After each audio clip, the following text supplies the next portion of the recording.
just couldn't normally drag you into a television studio. You are a private man. Why did you decide to speak out on this particular issue? Well, I actually have been on the television before. I do occasionally go on the television, but it's just this program you don't want to appear on. I don't blame you. Yeah, well, partially because, you know, the wife asked me if I would do this song. Or told you to do it. Well, yes, she said, or else. No, she asked if I could talk the guys, you know, the Wilburys, into doing this song. And partially because of what it is, you know, I think when you see the photographs of what's happening and babies, you know, in their cribs, it's sort of, you know, we all have to do something occasionally, and I thought it was a good thing to do. Yes, it is, and obviously it's a very moving thing and terribly disturbing, particularly when you see children being treated so badly, and obviously that's what motivated you to start. But what was the single factor that started you on this Romanian Angels appeal? I think it was a photograph in a newspaper, but it was sort of a gradual assault on my conscience. Yeah. It was slowly wearing away at me, and I decided that perhaps we should try to contribute some money, and I began to write charities and try to see what we could do, who was doing what, and in the end found myself responsible for lots of money. And somebody then suggested, why don't we do a whole album, get together a number of different artists. The person who suggested it to me manages Edie Brickell and Rico Kasich of the Cars. So he said, there's 2 tracks you could probably have as well, and Elton John volunteered to do a track. So it was just a matter of making some phone calls, you know, the usual procedure. With their husbands by their sides, Olivia Harrison and Barbara Bach announced the Relief Project, which Linda McCartney and Yoko Ono also support. Actually, Barbara, Yoko, Linda, and myself decided that if 4 of us made an appeal to raise funds for the children in the orphanages, that it would probably go a lot farther than just if one of us did it on our own. Volume 3. Why Volume 3? Well, we couldn't think of the next number that followed 1. It must also be a reaction against something else. Yeah. Yeah? What is it? Oh, some of our past experiences, maybe, of, you know, taking forever to make a record and,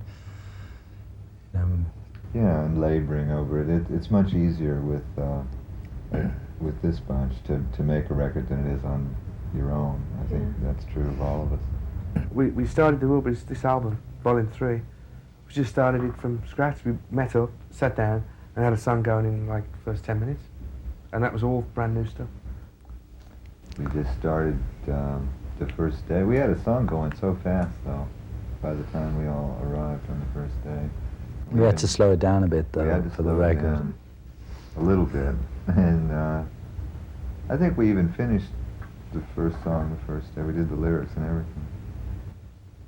Inside Out? Inside Out. Sometimes dinner break is usually where most of the lyrics get done. Who's the best cook?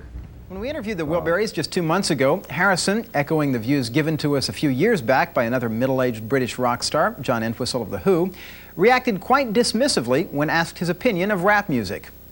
To me, it isn't music. I mean, you know, maybe if they had a drummer playing instead of those tin things in the background, it may help, but, you know, to me, it's just, you know, there's nothing. It just sounds like uptight music with tin things in the back.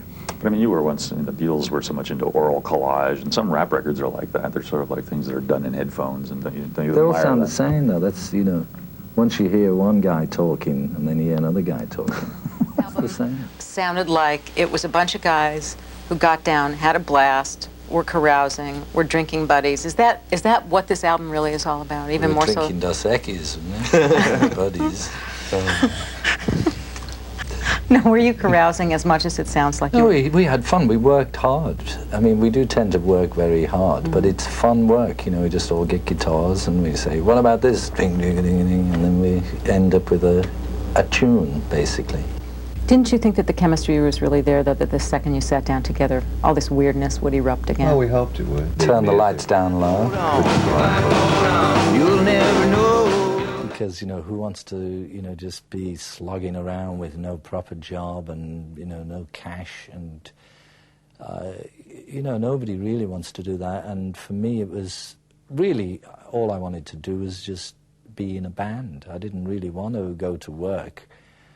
I wanted to be in a group, and that's what happened. And then we happened to get famous, and it was fun for a little while, you know, to have people paying attention to you. But you know, if you're probably too young to remember Beatlemania, but it became such a nightmare. It became like a prison. And on top of that, the thing that really made it the worst was when we finally got to the place we were going, and the reason we were doing it was to play the music, and you couldn't even hear the music. We couldn't even hear it ourselves because of all these people yelling.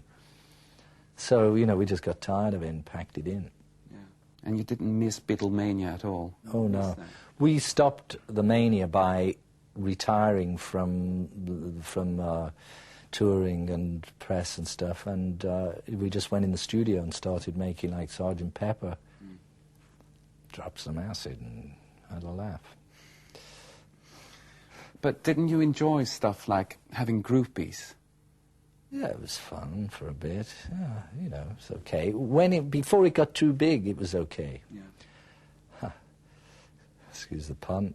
But it was later, you know, there was just too many of them that you couldn't, you know, you had no